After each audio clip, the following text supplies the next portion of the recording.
I heard the key turn in the lock before I heard my mother scream. They'd been gone for 2 weeks. 2 weeks in Hawaii, crystal beaches, 5-star resorts, the kind of trip my sister had been posting about every single day on Instagram. Meanwhile, I'd been in our apartment in Columbus, Ohio, packing boxes in silence and watching their smiles flash across my phone screen like tiny little knives. When they opened the door that Tuesday afternoon, the living room was empty. And I mean empty. The couch, gone. The coffee table I'd bought 3 years ago when I got my first real paycheck, gone. The flat-screen TV my mother loved to watch her reality shows on every night, gone. Even the curtains I'd hung myself one Saturday morning were stripped from the windows, leaving nothing but bare glass and the pale afternoon light cutting through the dust. My mother's scream echoed through the hollow rooms, bouncing off walls that suddenly looked cheaper without my paintings on them. I wasn't there to hear it in person, but my neighbor Mrs. Alvarez told me later. She said it sounded like my mother had walked into a crime scene. In a way, she had. Except the only crime was the one I'd been living through for 24 years. If this story sounds familiar, if you've ever been the one left behind while everyone else got the golden ticket, tell me in the comments where you're watching from. I want to know I'm not alone in this. Let me take you back. My name is Morgan, and for as long as I can remember, my family operated on a simple system. My younger sister Brittany got everything, and I got the leftovers. It wasn't always obvious. When you're a kid, you don't have the language for it yet.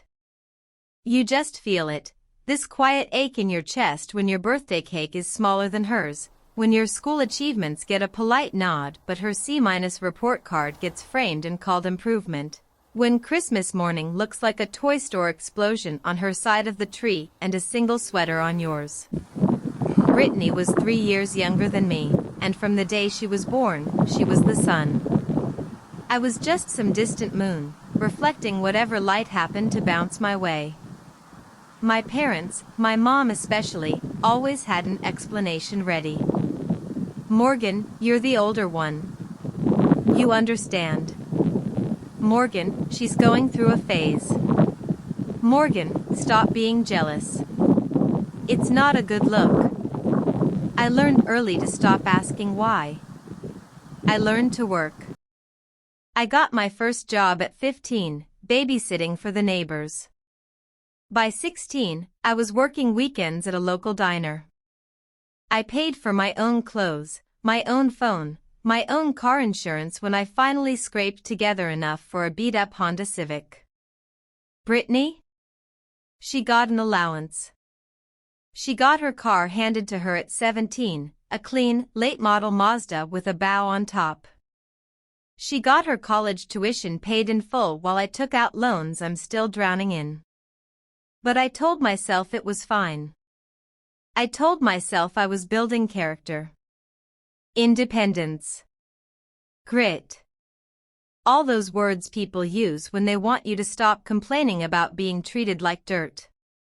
It was April when my mom dropped the bomb.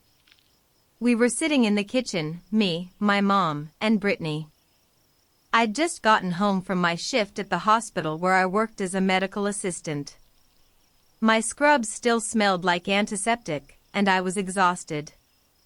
Brittany was scrolling through her phone, ignoring the dinner I'd cooked, as usual.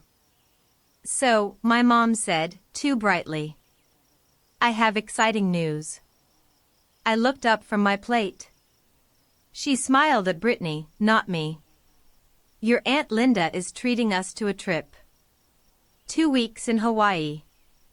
All expenses paid. Brittany shrieked. Literally shrieked, like she'd won the lottery. I felt my stomach drop. Wait, I said slowly. Us? My mom's smile flickered.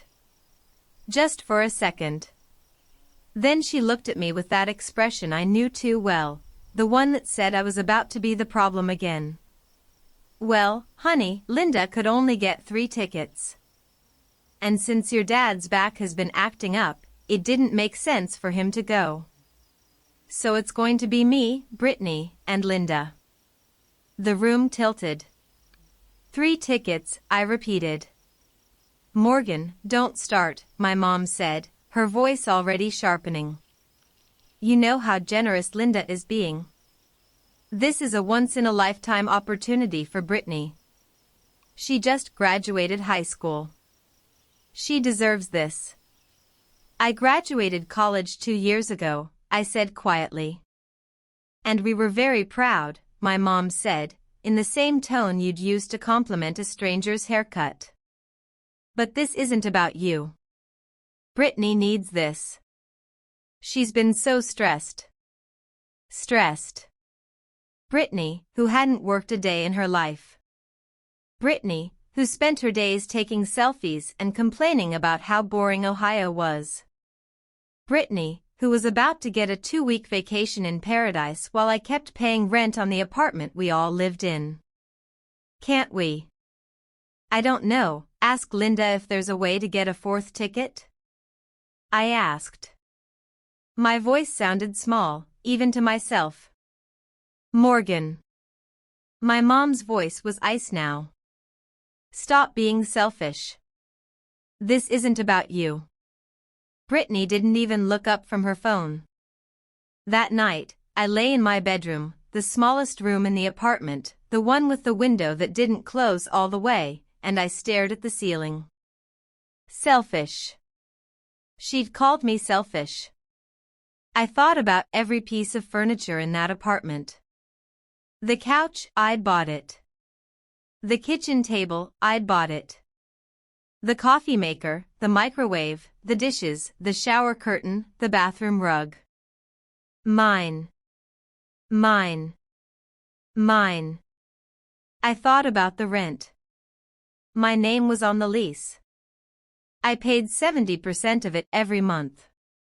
My mom contributed a little when she could, and Brittany contributed nothing. I thought about the groceries I bought, the bills I paid, the Wi-Fi I covered so Brittany could post her endless stream of selfies. And I thought about how I'd been invisible my entire life.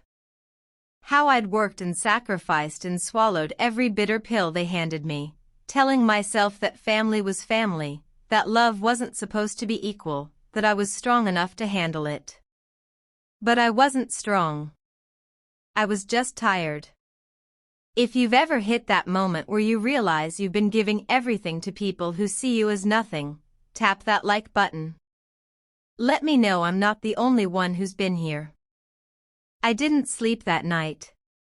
Instead, I opened my laptop and started making a list. Everything I'd bought for that apartment. Every single thing. I had receipts for most of it. I'm obsessive about record keeping, a habit from years of being accused of exaggerating or lying about what I contributed. The couch. The TV. The coffee table. The kitchen chairs. The bedside lamps. The bookshelf in the hallway. The full-length mirror in the bathroom. The pots and pans. The dishes. Even the shower curtain rod. Then I made a second list, things that belonged to them. My mother's bedroom set. Brittany's clothes and makeup. The ugly ceramic rooster my mom bought at a yard sale. Their personal stuff. The dividing line was clear. I opened a new tab and started researching. Moving companies. Storage units. 1-bedroom apartments on the other side of town. I had money saved, not much, but enough for a deposit and first month's rent.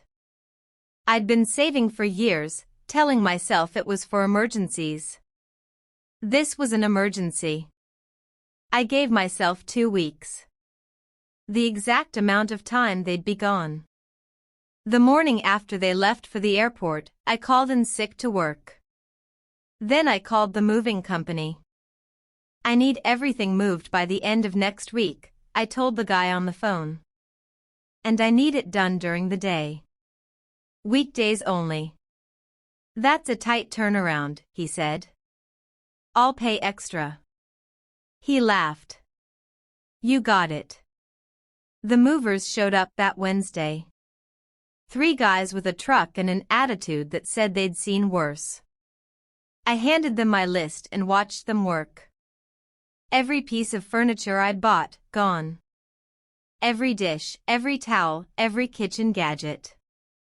I left their stuff exactly where it was, untouched, almost sacred. I wasn't stealing. I was taking back what was mine. Mrs. Alvarez from next door watched through her window. I saw the curtain move. I didn't care. By Friday, the apartment looked like a skeleton. Bare walls. Bare floors. The echo of my footsteps bouncing off empty rooms. I left one thing behind, a note on the kitchen counter, held down by the ceramic rooster. You said I was selfish. So I took what's mine. Good luck with the rest. Morgan. My new apartment was small, but it was mine. 1 bedroom, 1 bathroom, a kitchen the size of a closet. But when I walked through the door for the first time, I felt something I hadn't felt in years. Peace. I set up my couch, my TV, my coffee table. I hung my curtains. I made my bed with sheets I'd bought with my own money, and I sat in the middle of my living room floor and cried. Not sad tears. Relief. For the first time in my life, I wasn't carrying anyone else's weight. Mrs. Alvarez texted me on Tuesday afternoon. They're back. Your mom is losing her mind. I didn't respond. Then my phone started ringing. My mom. My dad. Brittany. Over and over and over. I let it go to voicemail. The messages were a symphony of rage and disbelief. My mom, Morgan, what the hell did you do? Call me back right now. Brittany, you're such a psycho. Mom is literally crying. My dad, always the peacekeeper, pumpkin, let's just talk. I'm sure we can work this out. I listened to every voicemail. Then I blocked their numbers. If you've ever had to cut people off to save yourself, even when it hurt, drop a comment. I want to hear your story too. 3 days later, my mom showed up at my new apartment. I don't know how she found me, maybe she asked around, maybe she followed me from work. But there she was, standing in the hallway outside my door, looking smaller than I remembered. Morgan, she said when I opened the door. Her voice cracked. Please. Can we just talk? I didn't let her in. There's nothing to talk about, I said. You gutted our home, she said. Tears were streaming down her face now. How could you do that? Our home? I repeated. Mom, my name is on the lease. I paid for almost everything in that apartment. You called me selfish for asking to be included in a family trip. So I stopped including you in my life. That's not fair, she whispered. Fair? My voice rose. You want to talk about fair? I've been invisible for 24 years. I worked my ass off while Brittany got everything handed to her. I paid your rent. I bought your furniture. And when I asked for one thing, one trip, you called me selfish. She stared at me, mouth open, like she'd never considered that version of the story. I'm done, Mom, I said. I'm done being the backup plan. I'm done being the ATM. I'm done being nothing. I closed the door before she could respond. The weeks after that were strange. Quiet. My phone stayed silent. No calls, no texts, no apologies. I heard through Mrs. Alvarez that my mom and Brittany had to scramble to replace the furniture. Apparently, they tried to get me to pay for it, sent a lawyer letter claiming I'd abandoned my responsibilities as a co-tenant. My lawyer sent one back. My name was on the lease. I'd paid my share. And I had receipts for every single item I'd taken. They had no case. The letter stopped coming. Brittany unfollowed me on Instagram. My mom unfriended me on Facebook. My dad sent one text, "I wish things were different." I didn't respond. Here's the thing about cutting people off, you think it's going to feel like victory. Like triumph. Like justice. But mostly, it just feels like grief. I grieved the family I wanted. The mom who would have said, "Of course you should come, let's figure it out together." The sister who would have noticed I was hurting. The dad who would have stood up for me instead of keeping the peace. I grieved the version of myself who kept hoping they'd change. But here's what I didn't grieve, my peace. My autonomy. My self-respect. Those, I got to keep. If this story hit you in the chest, if you've ever had to choose yourself over people who didn't choose you, hit that subscribe button. Let's build a community of people who know what it costs to walk away.